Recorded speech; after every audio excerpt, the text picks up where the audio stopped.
Spring training is here, and this is a lot of what ifs. The Rangers will be in first place at the All-Star break if Friday is the first spring training game. Friday. Mm-hmm. They will be in first place at the All-Star break if three things happen. If Corey Seager is the starting shortstop in the All-Star game, means he's having a great year. Does it mean he's having a great year? Does it mean he's healthy? He's healthy enough that fans voted him. Right. He's healthy enough because Bobby Jr. is probably the favorite. Yep, no doubt about that one. So he would have to be putting up absurd numbers. Right. To take Absolutely. So that's good, right? If he's putting up absurd numbers, they're going to be up to a great start.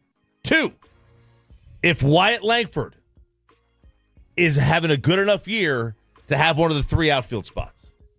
Dude, we talked about Wyatt Langford on Friday with Jared. So Jared came on with us on Friday and just did a little bit of a mini preview or whatever. And while we were getting ready, we went and looked up Wyatt Langford's splits because I was trying to remember, all right, what was he doing at the end of last year? I remember he was playing really well at the last year.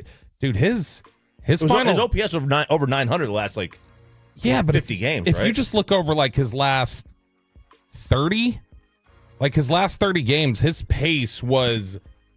50 home runs, 200 hits. He was absolutely off the charts. In fact, I'm trying to pull it up right now to look at what it was. Over the course of the final, we'll say it was over the last 25 games, his pace was that he was a 50 home run hitter, which is nuts. The AL outfield is, we're assuming health for all these guys. If Trout's healthy, he's going to make it. Yeah, but he's not going to be healthy. He's not going to be healthy, but if he is. It's like saying if deGrom starts 32 games this year. We'll get to deGrom in a second. Judge, if he's healthy, is going to make it. Yeah. Shohei is out of the AL. Soto is out of the AL. Yep. It doesn't necessarily... Julio Rodriguez is another one. All right, but Julio Rodriguez doesn't know the months of April, May, and June exist. I was going to say, your most hated player in baseball, Julio Rodriguez, I feel like. He's a great player. He just forgets that the season starts in April. Do you feel like that was a big victory for you? When everybody was calling him a top 5 player in baseball? They're all big. I know, but that one, you were I was ahead angry. You were ahead on that one. I was angry on that one. You were defiant. I was angry on that one.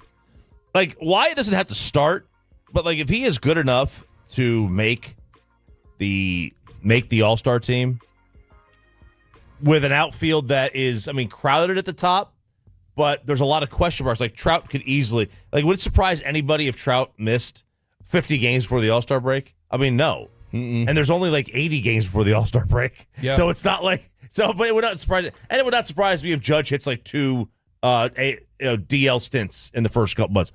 He gets injured. IL, sir. And then finally... I know we're a month back into the new administration, but slow down. And then finally... And now, the other spot, obviously, is deGrom. The 3 things. And forget the All-Star thing here. When was the last time Jake deGrom threw 100 innings in a season? Was it 2019? Yeah. 2019? Yeah. Now, granted, 2020... It was COVID. He was healthy the whole year. He was healthy, and he wouldn't have had a chance to have 100 innings. There was he made it. Yeah, he made 60 it. games. I think he missed 1 start, maybe. Yeah, so he didn't have a chance. But look, is he gonna be healthy enough to make 15 starts by July? Probably not. But even if he was, I don't think it'd be smart to do that anyway. No, would you? Would you pitch him every 5th day, or would you say every 2 or 3 starts, skip him? You know what I mean? So you're just worried in general about him being hurt. You're not worried necessarily about the Tommy John, like the UCL. Yeah, look, I'm worried about it all. Yeah, but I would say, look, they put another one in there. It's like you put a new timing belt on your car. It's I imagine that one's not going to snap for a while. I would think not. I would hope not. The second one is always the list of guys that have come back and succeed. That's the thing with Shohei. Isn't there a little bit of it though that you just got to say I got to get what I can out of this guy. You got to. Yeah. I paid him and he's going to be here. And if the tires fall off, they fall off. But we got to see what he can do. Which at the end of last year, I talked about this with Jared on Friday. He was getting hit hard at the end of last year when he came back. And I was trying to ask Jared, I was like, all right, is that Is that decline or is because his velocity was down too? And it's like, is that decline It or was is like that 97, right? he was about a mile per hour down from where he's been throughout his career, his average fastball. And every pitch was about 1.5 miles per hour down. And his exit velocity, his average exit velocity was the highest of his career last year by like 6 miles per hour.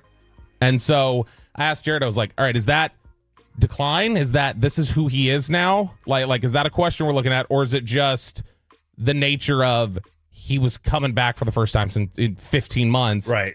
Jared felt like he's probably going to have a little bit of a decline when he comes back. He's probably not going to be totally deGrom. Mm-hmm. That's totally possible.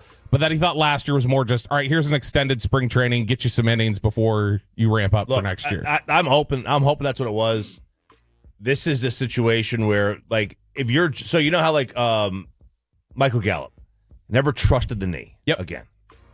And part of that, not necessarily is not running straight, it's cutting. Right? That's a big part of it. Yeah, it's that. It's just cutting. Because, I mean, that's what the ACL is. The ACL is the ability to move laterally. So if you're deGrom, like, yeah, you could let it go, but, like, how confident are you that you're about to rip off a slider? Right. You know what I mean? Like, that might be the issue. Like, throwing a changeup isn't going to hurt his arm, right? You're throwing a fastball, yeah, there's torque there, obviously, but the slider, it's the slider, right? And or any kind of breaking pitch. That's the one that really is like, oh, okay. Do we really trust this? All right, I've got a question for you though. Do you feel like, because I think this is something that this has got me a little bit excited because I'm a dumb sports fan, Chop. If you look, I've told Eric to ask him this in the clubhouse. He can't sit down. The flow is coming back. Is he Samson? He's got to have the long locks back. Oh. Is that going to help his injury situation? Because that's as long as his hair's been since he's been in Texas. I wonder if he's letting the flow come back. The full-on Syndergaard look. I like the idea. Boy, by the way, it's a sad state. When Bobby shows me something, I always assume it's going to be something sinister. So the first thing when he showed me that photo is I looked right at his junk. And mine or Jacob's? Thanks. I was like, what is he trying to show me here? No, that was just a hair thing. But I'll tell you somebody who is really high on the Texas Rangers. Dude, I'm serious. Like, just get on board. Like, this is the best team in the AL West. I think it's the second best team in the American League, assuming health. Ooh, strong. You are Jim Bowden. That is what you are. The Yankees are pretty clearly the best team in the American League. Like, they're just the most talented. The AL stinks. If you can't make the playoffs of the American League this year, like every team, if you can't make the playoffs of the American League this year, you need to question where you are as an organization. Jim Bowden has released the former GM, who I believe once traded Mike Bassick. Jim Bowden has released his MLB power rankings. Where do you think the Texas Rangers sit as we open spring training? Throughout the entire league? Throughout the entire league. All of Major League Baseball. Give me a second here. You think where in the AL? Second? I would put them second. I think Jim will have them fourth. Fourth in the AL? Yeah, they're behind Dodgers, Padres. They're behind Atlanta, Mets, Phillies, Yankees. I'll say he has Seattle ahead of them and Cleveland. So you have them ninth. Not even close. Fourth? Fourth in Major League Baseball. Whoa. Ahead of them is only the Phillies, Yankees, and Dodgers.